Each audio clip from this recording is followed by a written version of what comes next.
In government, words can draw the boundaries, but power crosses those boundaries.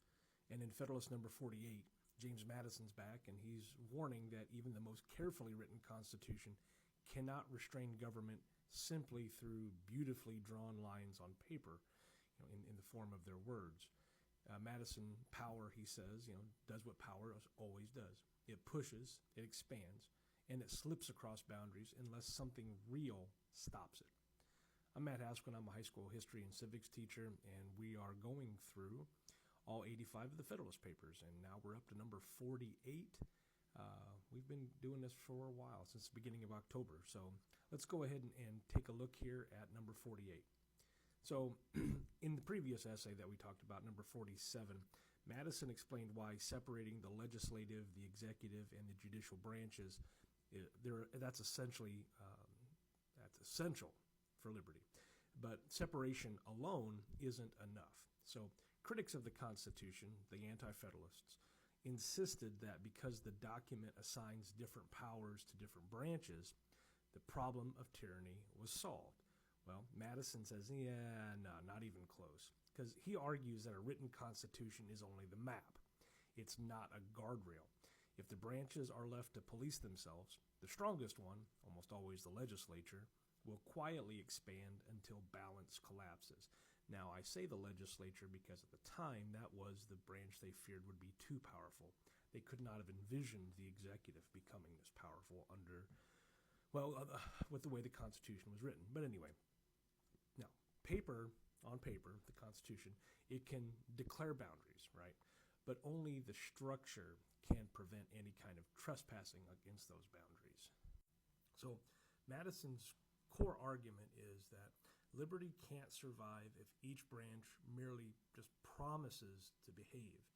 And he writes in this essay, will it be sufficient to mark with precision the boundaries of these departments in the Constitution of the government, and to trust to these parchments barriers against the encroaching spirit of power? His answer is no, because power, left unchecked, always crosses lines.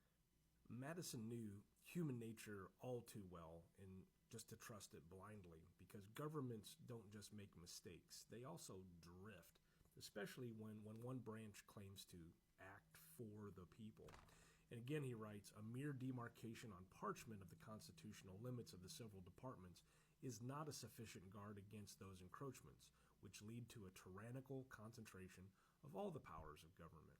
So, what's the solution? Well, build a system where ambition itself keeps ambition in check.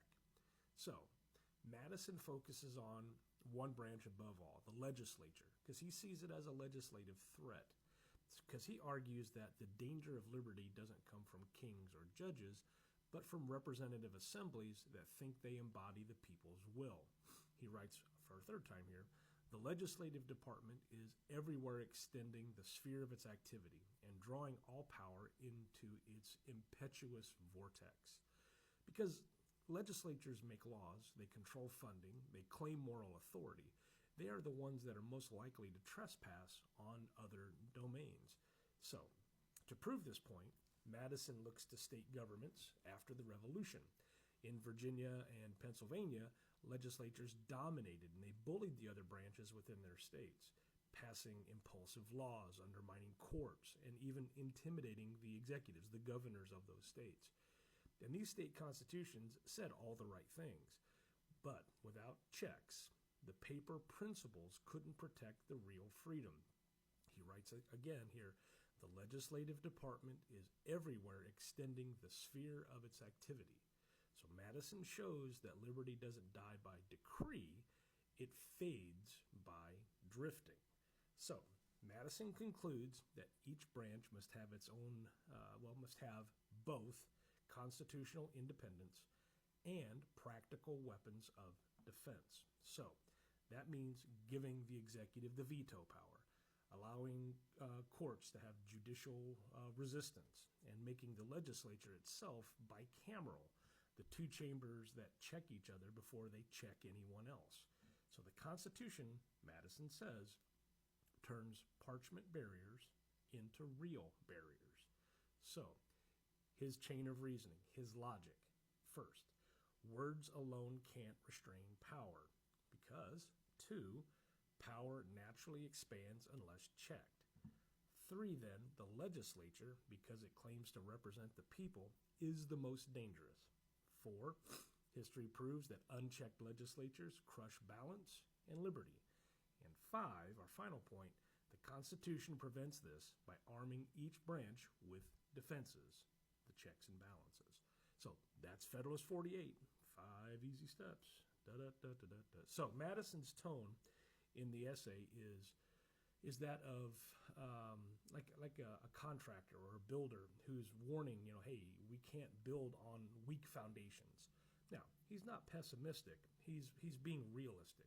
He knows liberty doesn't survive on trust alone. It survives on friction, the kind of healthy resistance that keeps government honest. Now, Madison's moral insight in this argument is that virtue needs structure. Even the best-intentioned leaders can overreach if unchecked. So, a just constitution must be designed not for angels, but for human beings with ambition, passion, and pride. And this humility about human nature is what makes his design so important and timeless in its description. So, when it comes into our world today, every modern concern about legislative overreach, from budget stalemates to omnibus bills to unchecked emergency powers, those all echo within Federalist 48. Because Madison reminds us that democracy doesn't mean unlimited power for elected officials. It means a system of mutual limits, where no one's virtue is trusted more than the law itself. So, our takeaways today would be 1, constitutions fail when they rely on words alone. 2nd, power always seeks to expand, especially in legislatures. And 3, true liberty depends on active checks, not passive promises. So, in closing all this, right, here we go. Federalist 48 is Madison's warning label for democracy. He teaches that freedom requires more than laws. It requires leverage and balance and resistance, that friction I talked about earlier. Liberty doesn't erode in silence. It erodes when we trust the paper, the parchment, more than the vigilance of the people. So, I'm Matt Hasquin. This was another one we needed to know. If this episode, as I'm closing up like I do all the others, if this episode helped you see why liberty needs both trust and tension, please share and repost or follow me, and hang around for number 49.